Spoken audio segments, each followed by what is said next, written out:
જો તમે તમારા ઘરમાં બેઠા હો અને તમને તમારા ઘરમાંથી જ કોઈ નીકાળીને લઈ જાય તો આવું જ ક્યાંક ને ક્યાંક હાલ થઈ રહ્યો છું ખેડૂતો સાથે. ખેડૂતો ક્યાંક ને ક્યાંક તેમના ખેતરોને લઈ અને વિરોધ કરી રહ્યા છે. આ વિરોધ કરવામાં આવી રહ્યો છે અદાણીની પાવર ગ્રીડ સામે. અને હવે ક્યાંક ને ક્યાંક મુખ્યમંત્રી સાથે કિસાન સંઘ મળવાનું છે. પરંતુ આ તમામ બાબતને લઈ અને પાલ આંબલિયા દ્વારા સવાલ ઉભો કરવામાં આવ્યો છે.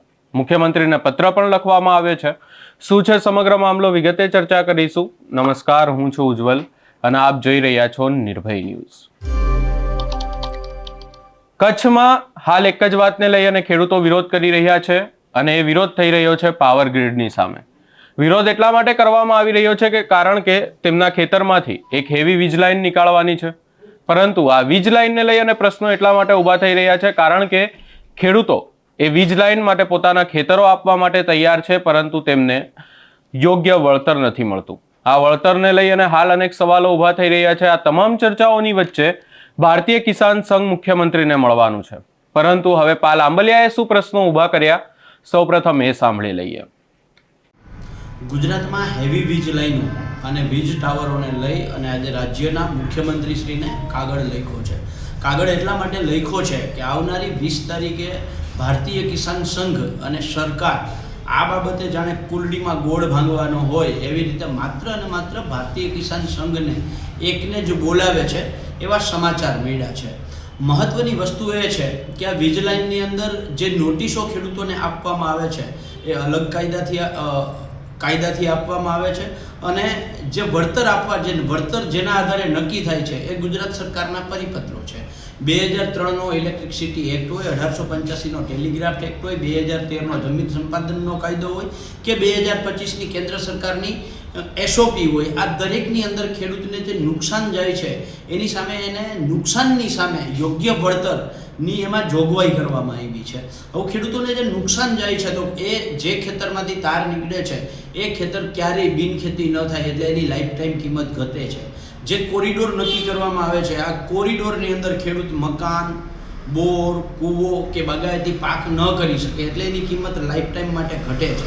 એટલે જે લાઈફ ટાઈમ માટે જે કિંમત ઘટે છે એની સામે 2 લાખ 5 લાખ રૂપિયા આપવામાં આવે છે અને એની જગ્યાએ રાજસ્થાન સરકારે હમણાં 2025માં જે નવી એસઓપી આપી છે એ મુજબ 400% બજાર કિંમત કરતાં 400% કિંમત વધારી અને ખેડૂતને વળતર આપવું એવું રાજસ્થાન સરકારે જ હમણાં જ એસઓપી જાહેર કરી છે. જે કેન્દ્ર સરકારની એસઓપી છે એ જ મુજબની આ વાત છે. 2003ના ઇલેક્ટ્રિસિટી એક્ટ હોય કે 2013ના જમીન સંપાદનના કાયદામાં હોય, જે જોગવાઈઓ છે એ જ જોગવાઈઓ મુજબ જો રાજસ્થાન સરકાર આ નિર્ણય કરી શકતી હોય તો ગુજરાત સરકાર કેમ નથી કરતી? નંબર 3, અત્યારે ગુજરાતની અંદર 200 કરતાં વધારે 66 કેવી કે એનાથી વધારાની લાઈનો જે છે એનું કામ ચાલુ છે.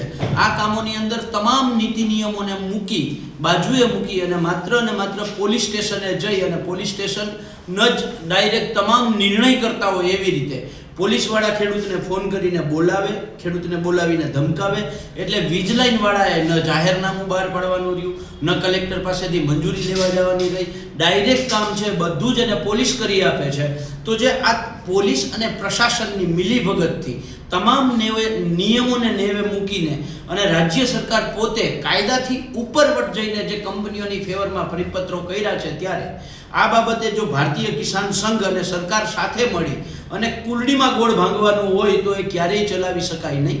રાજ્ય સરકારે જો ખેડૂત સંગઠનો સાથે બેસી અને આ વીજ લાઈનો, હેવી વીજ લાઈનો બાબતે ચર્ચા કરવી હોય તો ગુજરાતમાં લગભગ 70થી 80 રજિસ્ટર્ડ ખેડૂત સંગઠનો છે, રાજકીય પક્ષોના ખેડૂત સંગઠનો છે. એમાંથી કોઈને તો બોલાવે, માત્ર ભારતીય કિસાન સંઘ એક જ શું કામ? અને એની સાથે જ બેસી ભારતીય કિસાન સંઘ આખા ગુજરાતના ખેડૂતોનું પ્રતિનિધિત્વ નથી કરતી. એટલે એકમાત્ર ભારતીય કિસાન સંઘ સાથે બેસી અને સરકાર આ કુરડીમાં ગોળ ભાંગવાની જે નીતિ છે એ સદંતર બંધ કરે અને જેવી રીતે વીજ લાઈનો અને હેવી વીજ લાઈનોના જે પ્રશ્નો છે એ બાબતે જેવી રીતે રાજસ્થાન સરકારે એસઓપી બનાવી છે એવી ને એવી ગુજરાત સરકાર એસઓપી બનાવે એવી માંગ સાથે આજે રાજ્યના મુખ્યમંત્રીશ્રીને પત્ર લખી અને માગણી કરી છે.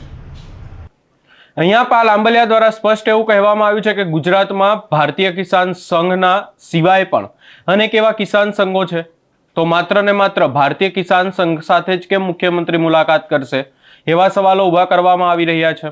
ક્યાંક ને ક્યાંક એવું કહેવામાં આવે છે કે ભારતીય કિસાન સંઘ એક ભાજપની જ એક વિંગ છે, એટલા માટે ક્યાંક ને ક્યાંક આ સવાલો ઊભા કરવામાં આવી રહ્યા હોય એવું લાગી રહ્યું છે. આ સમગ્ર બાબતે આપનો શું અભિપ્રાય છે અમને કમેન્ટ કરી જરૂર જણાવશો. અમારી ચેનલ નિર્ભય ન્યૂઝને લાઇક, શેર, સબસ્ક્રાઇબ કરવાનું ભૂલશો નહીં.